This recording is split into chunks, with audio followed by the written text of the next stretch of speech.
साबुन के धंधे में मुझे 18 लाख की खोट गई है। हाँ? देखो, इस बात का किसी को पता नहीं चलना चाहिए। हाँ। ऑफिस में ही सारे कागज चला दो।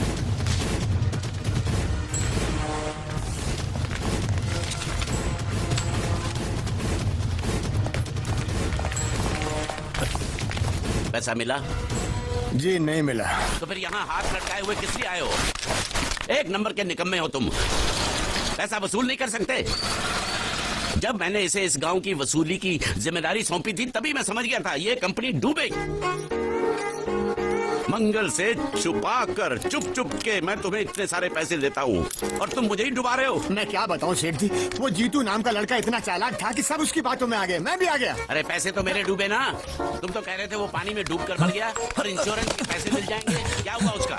उसका बाप बोलता है कि अभी तक उसकी लाश मिली नहीं, इसलिए इंश्योरेंस वाले पैसे नहीं दे रहे हैं। झूठ बकवास कर रहा है उसका बाप। उसका बाप पैसे खा गया होगा। जाकर उसके बाप का गला दबोचो, फटाफट पैसे मिलने शुरू हो जाएंगे।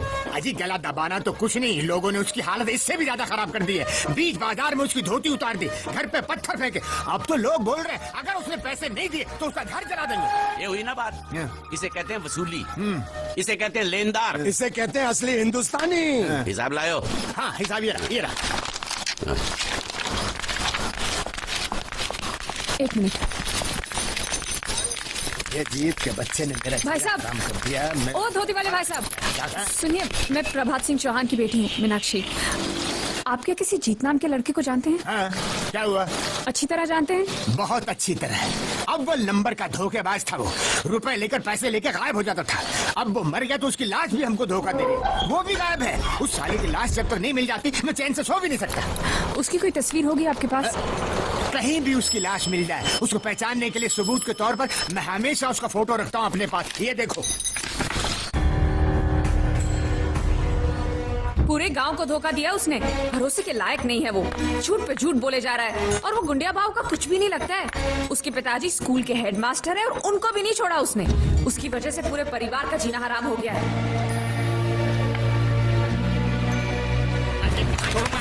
मेरी बात सुनो, मेरी बात छोड़ो मुझे, छोड़ो। जब भी कोई जरूरी काम होता है ऑफिस के लोग छुट्टी लेकर चले जाते हैं। ये रोकड़ा शाम के 5 बजे तक मेहता साहब के पास नहीं पहुंचा तो खटिया खड़ी हो जाएगी। देखो ये रुपया 5 बजे मेहता साहब, मेहता टोपी के पास पहुंचना चाहिए, नहीं तो सब गड़बड़ हो जाएगा, समझे? अरे मैं तो सीख गया, बड़ा आसान है। ये लो, जल्दी से इसे गिन लो, बराबर है कि नहीं, और आ जाओ।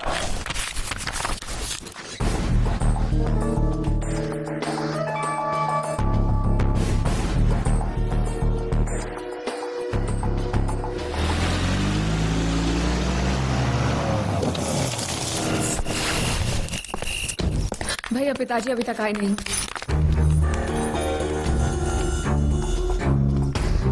ढूंढते, तुम लोग फिक्र मत करो, काका जी आ जाएंगे।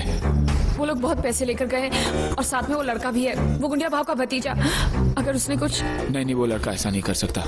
मैं जानती हूँ वो एक नंबर का धोखेबाज है, वो हमें जरूर धोखा देगा और पैसों के लिए वो कुछ भी कर सकता है भैया, कुछ भी।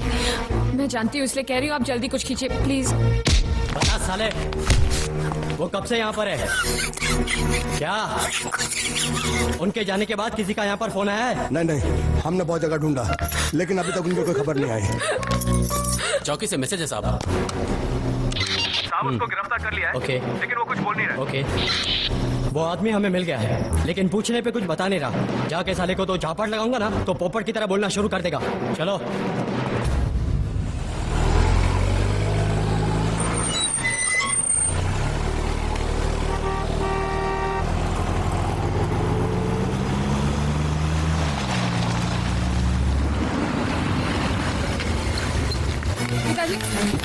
पिताजी क्या हुआ आपको? शुद्धि काका कैसे हुआ ये? कुछ नहीं, घबराओ नहीं। ठीक तो ना? घबराओ नहीं, मैं ठीक हूँ। छोटा सा एक्सीडेंट हो गया, वो अच्छा हुआ कि कन्हैया साथ में था, उसने बचा लिया, मुझे अस्पताल लेकर गया। फिर जिसको पैसे पहुंचाने थे उसको पैसे पहुंचा के आया। फिर वो दवाई लेने गया, उसके बाद वापस ही नहीं आया। यहाँ आया क्या? हाँ? अरे आप लोग कुछ बोल क्यों नहीं रहे?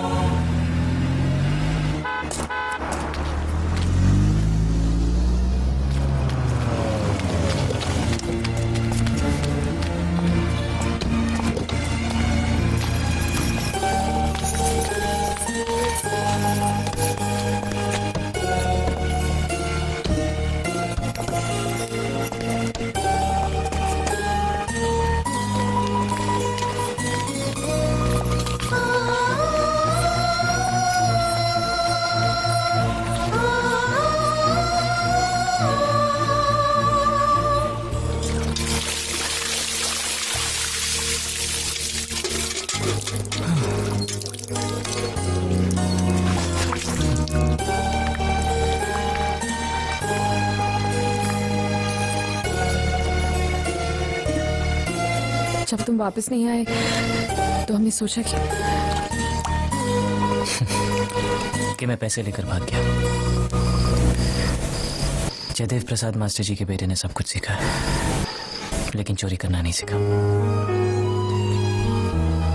और ना ही मुझे किसी को धोखा देना आता है। अगर आता तो मैं आज इन हालात में नहीं होता। इससे पहले कि लोग मेरे घर को जलाकर राख करते, मुझे वहां जाना होगा, क्योंकि इंश्योरेंस के पैसे उनको तभी मिलेंगे जब वहां मेरी लाश पहुंचेगी। लेकिन मैं वहां खुद चलकर भी नहीं जा सकता। किसी को कंधा देना होगा, मेरे शरीर को।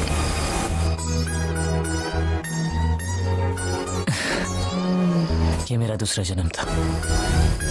बिना कुछ सुने, बिना कुछ कहे जिए जा रहा था।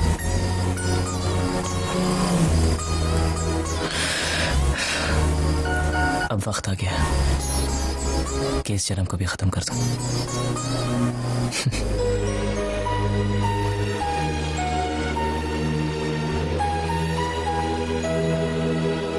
चला दो इनको। और ये क्या खाता है? ये खाता फिशिंग फाइनेंस कंपनी का खाता है। अरे 35 लाख का तो हमारा इन्वेस्टमेंट है, तो 36 लाख का घाटा कैसे हो गया? वो देखिए, हमने 35 लाख लोगों को कर्जे पे दिया। उस 35 लाख को वसूल करने के लिए 1 लाख रुपया और लग गया। वो क्या है कि वसूली के चक्कर में कई बार मुझे अस्पताल के चक्कर काटने पड़े। वो सब मिलाकर बता रहा हूँ। इन्हीं माँ ने, मुझे लगता है इसके पहले के मंगल को पता चले मुझे सारे धंधे बंद करने होंगे।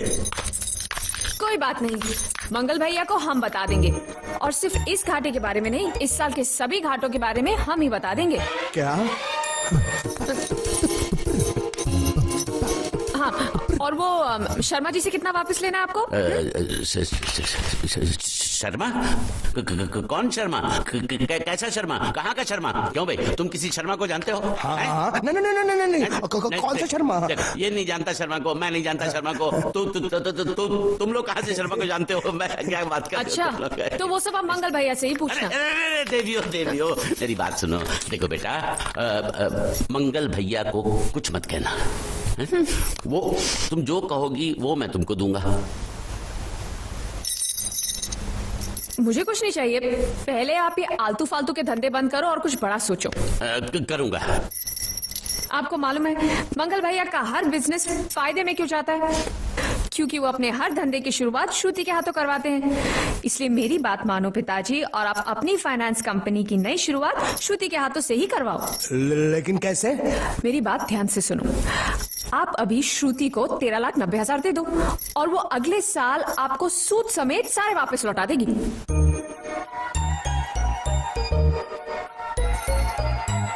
दे दो पैसा दे दो।